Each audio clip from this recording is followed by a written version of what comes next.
students, myself Parthish Parekh. Today we are going to discuss class 11 chapter number 3 motion in a straight line. Okay, and our topic name is path length. तो यहाँ पे हमें path length क्या है उसे समझना है, बराबर, उसे डिफाइन करना है. ओके, सो स्टार्ट करेंगे. चलो, so consider the motion of a car along the straight line. कोई कार है जो स्ट्रेट लाइन में मूव हो रही है. Okay, now the origin of axis at a point from where the car start moving, for example the car was at x equals to 0 at t equals to 0. Okay, तो यहाँ पे क्या दिया गया है कि कार जो है, बराबर, वो x इक्वल्स टू 0 पे यहाँ पे है और यहाँ पे टाइम भी क्या है, x इक्वल्स टू 0 है. ओके, सो यहाँ पे let P, Q and R represent the position of the car at a different instant of time. तो P, Q and R क्या है, देखो यहाँ पे ये P, ये Q और ये R क्या है, the position of a car at a different instant of time है. Okay, now to consider two cases of motion. Okay, in first case the car moves from O to P. First case में क्या है, car O to P की ओर जा रही है. कहाँ जा रही है, कार O to P की ओर जा रही है. देखो O to P की ओर ऐसे स्ट्रेट लाइन में. ओके, देन तो ये डिस्टेंस क्या होगा, O के P और P के बीच का डिस्टेंस क्या है, 0 to 360. ओके, तो final position minus initial position आप करोगे तो यहाँ पे क्या मिलेगा आपको, देखो 360 माइनस 0. ओके, तो टोटल पाथ लेंथ क्या हो गई, टोटल डिस्टेंस क्या हो गया, 360 हो गया. ओके, तो यहाँ पे 360 दिया हुआ है. Okay, that is OP is equal to nothing but it is 360 degree, sorry 360 metre, not degree.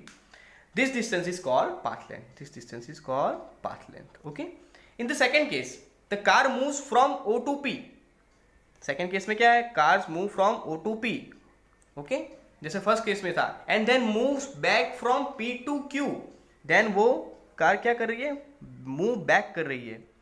कहाँ पे जा रही है, फिर से P to Q की ओर जा रही है. ओके, सो और P और Q के बीच में डिस्टेंस हम कैसे काउंट करेंगे, तो यहाँ पे 360 है, 360 माइनस 240 करो तो आपको क्या मिलेगा, 360 माइनस 240 करो तो आपको क्या मिलेगा, that is 120. Okay, that is nothing but it is 120. Okay, so total path length कितनी हुई, when object move from O to P then P to Q. तो 360 प्लस 120, यहाँ पे 360 प्लस क्या करेंगे 120. ओके, तो आपको क्या मिलेगा,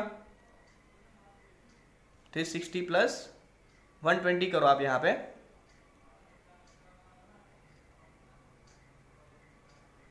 थ्री 360 प्लस 120. ओके, तो आपको टोटल पाथ लेंथ कितनी मिली, इक्वल्स टू 480 मीटर. ओके, तो देखो यहाँ पे ऑलरेडी दिया हुआ है 480 मीटर.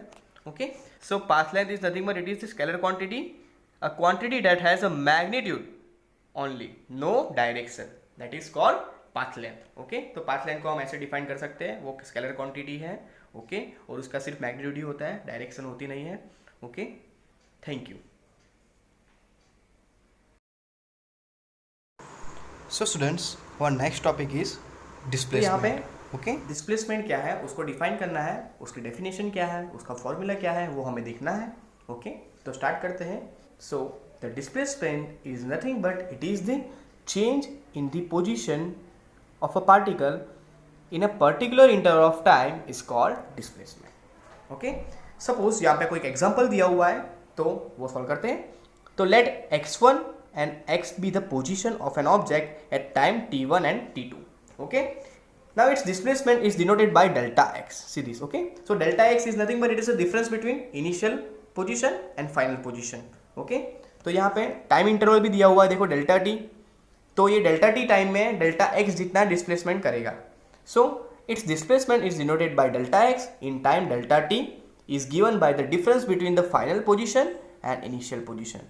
ओके, तो यहाँ पे इसका फॉर्मूला क्या आएगा, that is delta x is equal to x2 minus x1 in particular interval of time, that is t2 minus t1. Okay, so we use the Greek letter delta to denote the change in the quantity. Obviously यहाँ पे हमें क्या करना है, कोई quantity suppose change हो रही है विद रिस्पेक्ट टू टाइम, तो हम उसको कैसे डिफाइन कर सकते हैं? हम उसको डिफाइन कर सकते हैं ग्रीक लेटर डेल्टा। ओके, चलो। So if x2 is greater than x1, suppose x2 जो है फाइनल पोजीशन वो इनिशियल पोजीशन से ज्यादा होगी, सो डेल्टा x क्या आएगा? Positive always, obviously. Then if x2 is less than x1, तो क्या मिलेगा हमें? डेल्टा x नेगेटिव मिलेगा, बराबर। चेंज इन दी डिस्प्लेसमेंट क्या मिलेगा? नेगेटिव मिलेगा।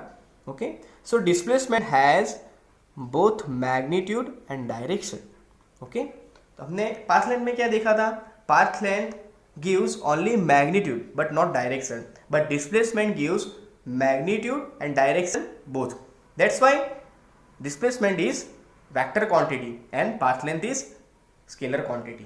Okay, so in one dimension motion there are only two directions, backward or forward, upward and downward, in which object can move. These two direction can easily specified by positive and negative sign. Obviously देखो हम यहाँ से इस graph में one dimension में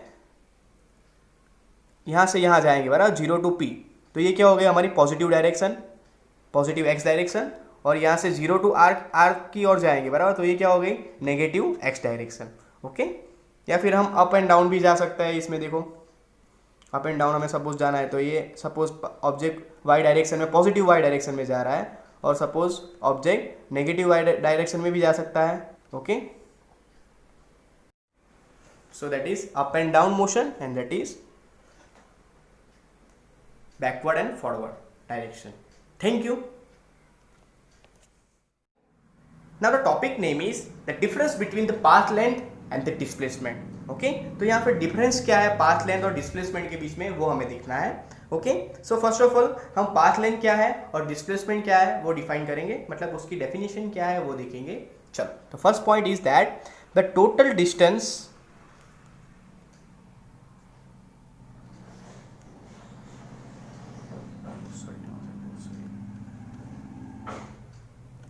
So the first point of the path length is that the total distance covered by the moving object is called path length.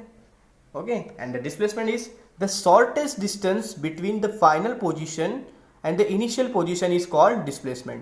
Okay, so यहाँ पे path length में क्या है डिफरेंस? देखो यहाँ पे ये टोटल डिस्टेंस कवर कर रहा है, और डिस्प्लेसमेंट में क्या है? ये शॉर्टेस्ट डिस्टेंस कवर कर रहा है। ओके, और डिपेंड क्या है? ये इनिशियल एंड फाइनल पोजीशन पे डिपेंड है, बराबर, ऑब्जेक्ट की। और पाथ लेंथ क्या है? टोटल डिस्टेंस क्या है ऑब्जेक्ट ने कवर किया, उस पर डिपेंड है। Okay, now the second point is that it is always positive. Path length क्या है? It is always positive. And displacement का पॉइंट क्या है? It may be positive, negative और जीरो। ओके, तो ये पॉजिटिव भी हो सकता है, नेगेटिव भी हो सकता है और जीरो भी हो सकता है। ओके, क्योंकि उसकी डायरेक्शन क्या हो सकती है? नेगेटिव भी हो सकती है, पॉजिटिव भी हो सकती है और जीरो भी हो सकती है। Now the path length is scalar quantity, obviously, because it gives only magnitude, not direction, and the displacement is vector quantity. Why? Because it gives magnitude and direction both, that's why. Okay, so it is vector quantity. Now the fourth point of the path length, that is it can never be zero of any moving object. Okay, and the displacement is it can be zero for moving object. Okay, now in displacement the point is that if the motion is not linear, then the displacement is less than the path length. Okay, तो इसका ये क्या है? Opposite है। Then the sixth point of the path length, that is final position cannot be determined from the path length. Final position हम define नहीं कर सकते पाथ लेंथ में। ओके, और डिटरमाइन नहीं कर सकते। ओके, देन द डिस्प्लेसमेंट में क्या है? Final position can be determined from the displacement. Okay students, ये क्वेश्चन अगर आपको एग्जाम में आए SQ में 2 मार्क्स में, तो आपको 4 पॉइंट्स ही लिखने हैं, या फिर 3 मार्क्स में आए तो आपको 6 पॉइंट्स लिखने होंगे। Okay, thank you.